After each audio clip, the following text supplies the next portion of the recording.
we're going to go to the cash flow statement as we did for the other two. Again, a top-down approach. We're going to highlight cash from operations. So we have the three main line items for cash flow statement: cash flow from operating activities, cash flow from investing activities,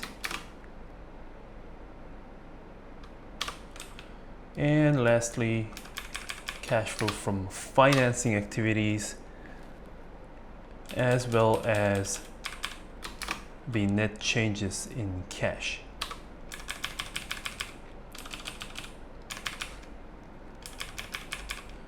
And you can see there are some miscellaneous differences in cash flow.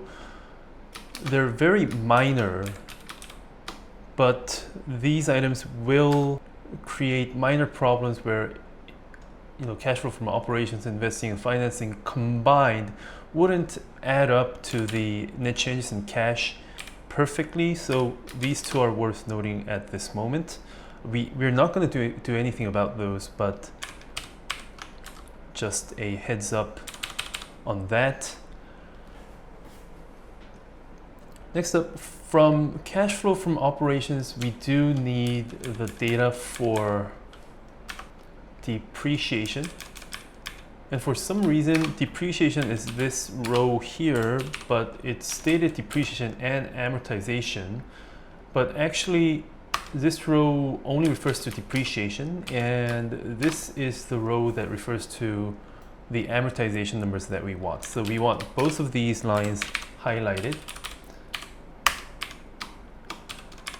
And this row is going to be treated as depreciation, this row as amortization.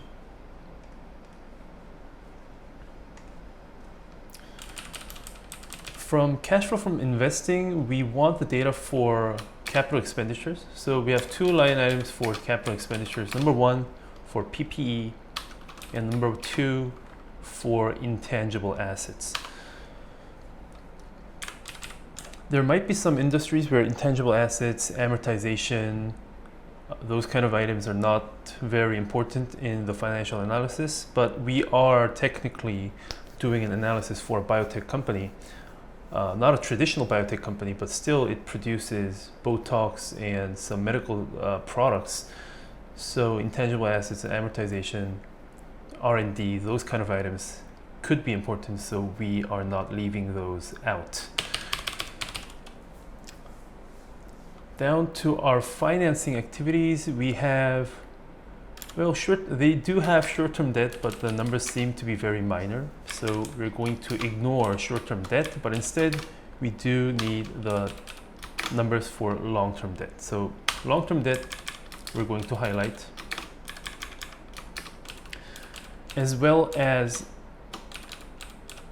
common dividends and repurchase of common stock. So although common dividends are historically all zeros, so the company have not yet declared any dividends throughout the history of its business, we do need it for our retained earnings schedule, and we do need it just in case in the future the company decides to issue dividends. So we are going to include it in our financial model. Same goes for share repurchases, but in this case the company chose to repurchase some of the shares in the past 5 years, excluding 2022. And as share repurchases also have effects on retained earnings balances, we are going to include them in our financial model. I think that's about it for the highlights. Let's again select these 4 columns, Control Space, Shift Alt the right arrow key, Alt A H to hide, and let's start building the cash flow statement.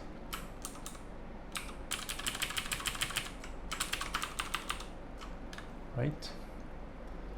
So So we want to copy the, actually we want to freeze panes, because now we have a model that's long enough that we don't know what year we are working on. So we want to freeze these 11 row items on the top and the 7 column items on the left, just in case we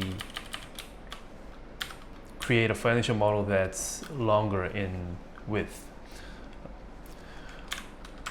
So how we do it is you press Alt W for view, and how you freeze panes is Alt W F and then F. So Alt W F F will do the trick, and if you want to unlock the panes, Alt W F F again, and your panes will be unlocked. But again, Alt W F F, and now we can go down knowing that which year we're working on. Let's copy one of the section dividers as usual. We're going to come down, Control plus. And this would be our cash flow statement.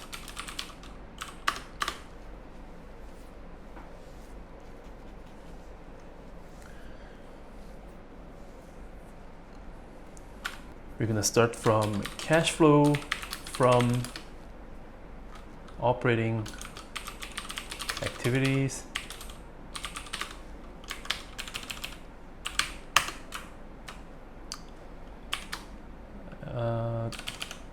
Let's control down and just change the names by pressing F2. We're going to change operating to investing activities. And lastly, cash flow from operating activities to financing activities, which would, oh, and then we also need one small line item for other cash flow. It's not very important, but just to match all the summations, just to make sure all the summations actually sums to net changes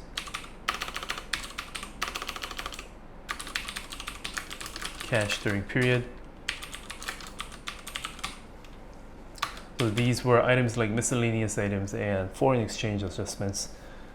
Not important, but we are going to create a single item just for accuracy. Well, as we did before, let's link the most important items of the cash flow statement first, and then dig deeper into the details. So we have cash flow from operations already highlighted. Again, no need to consider the units, so just a simple link from our raw data would be sufficient. Same goes for investing activities.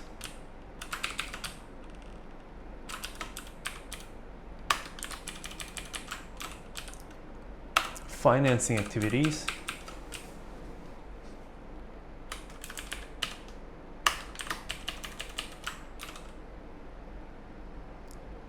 And net changes during period.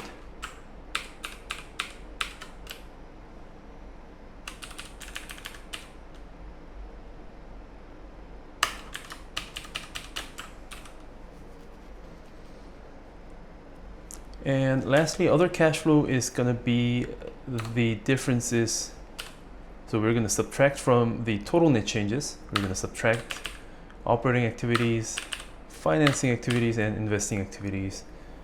Will get us to the minor numbers of other cash flow. Be careful not to use the sum function for this, because we are going to split some of the rows, add a couple rows and split in between these row items, so that's going to create some errors. So make sure you don't use the sum function, just subtract them one by one manually. So these seem like zeros, but if you add, well, actually that matches. So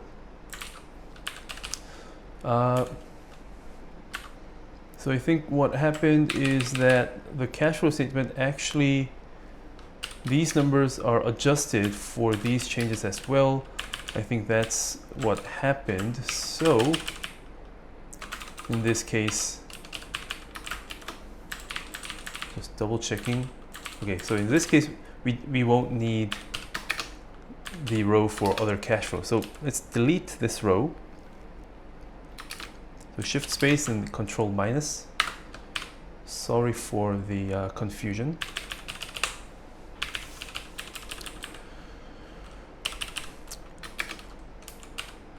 Now for the operating activities, let's add 6 new line items in between. So shift space, control plus 6 times.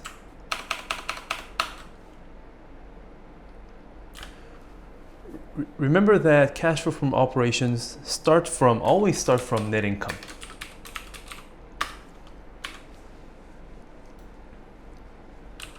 And in most cash flow statements, right after net income, we add back depreciation and amortization. So it's going to be depreciation and amortization, add backs. And usually there's going to be a bunch of line items related to working capital, decreases in accounts receivables, inventory, accounts payables, deferred revenue, things like those. We're going to combine them into a single line item. We're just simply going to call it increase, decrease in net working capital.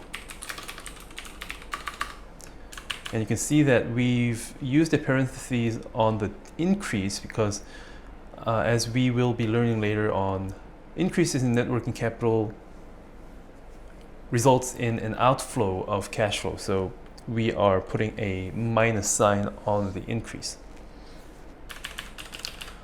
Lastly, one more row would be on the other cash flow. So this is going to work as a plug. So other cash flow from operating activities.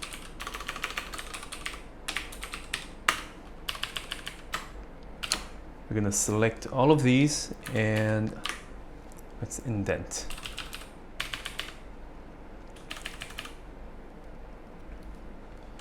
So one by one, net income, we're going to connect it to our income statement. So it's going to come directly from row 25.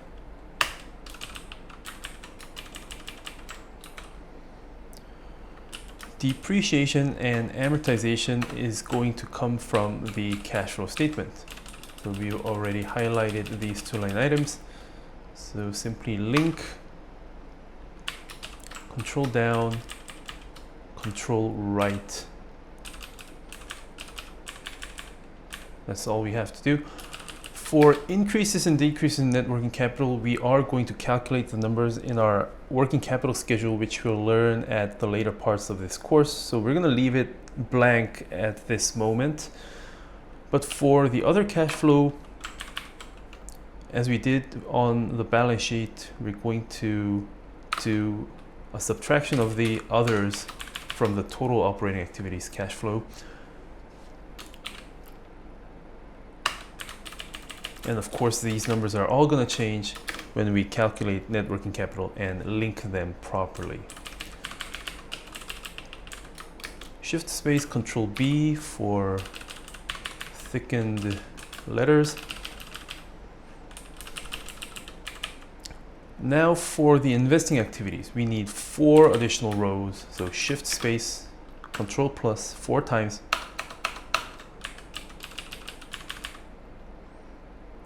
Number 1, we have capital expenditures for PPE. So capital expenditures for PPE.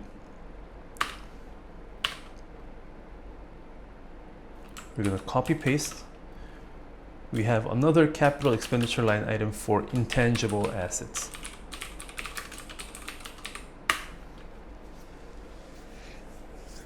And lastly, as usual, other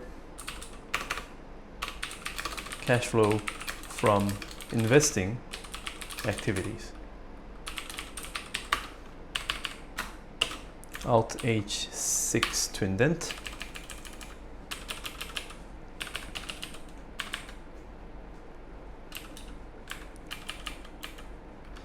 Let's link the capital expenditures items to our cash flow statement raw data. Those two are on rows 35 and 36. Control down, control right, and the others will be minus the sum of these two.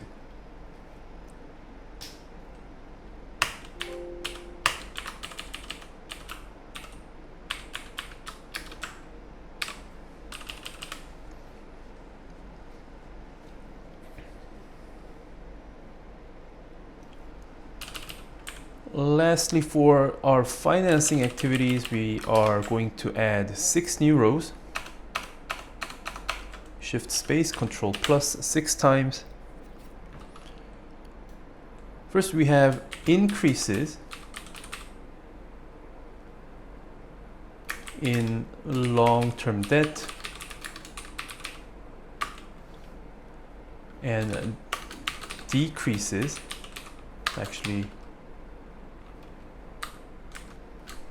decreases in long-term debt.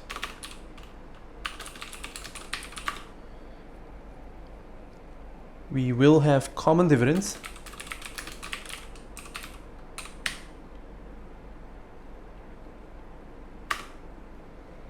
and share repurchases, where these two line items, if they do have a number, they should be displaying negative numbers because it's a cash outflow. And lastly, other cash flow from financing activities. Alt H6.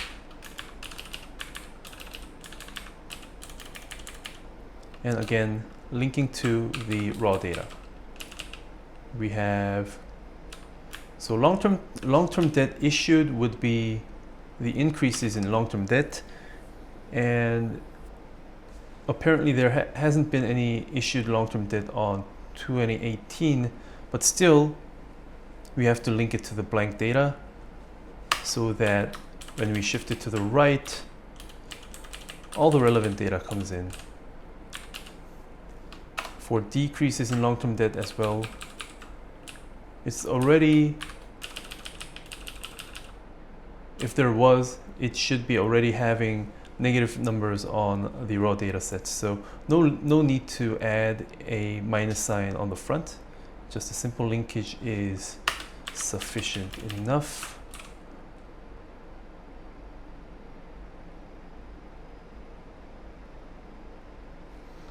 And lastly, for common dividends, we have blank data, but still link those just in case. Also for repurchase of common stock.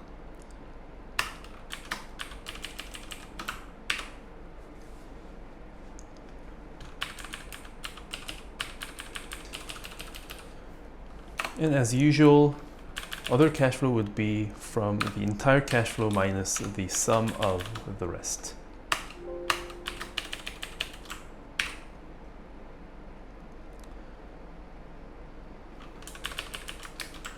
Some final touches in formatting.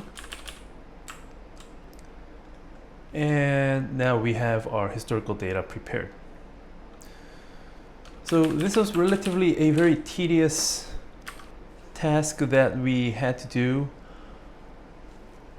Of course, in our future courses like financial modeling 201, 301, other industry specific courses, we're not going to do this. Historical data will all be pre-filled for your convenience, but since this is a 101 introductory course, we had to show you how we connect the raw data to our financial model.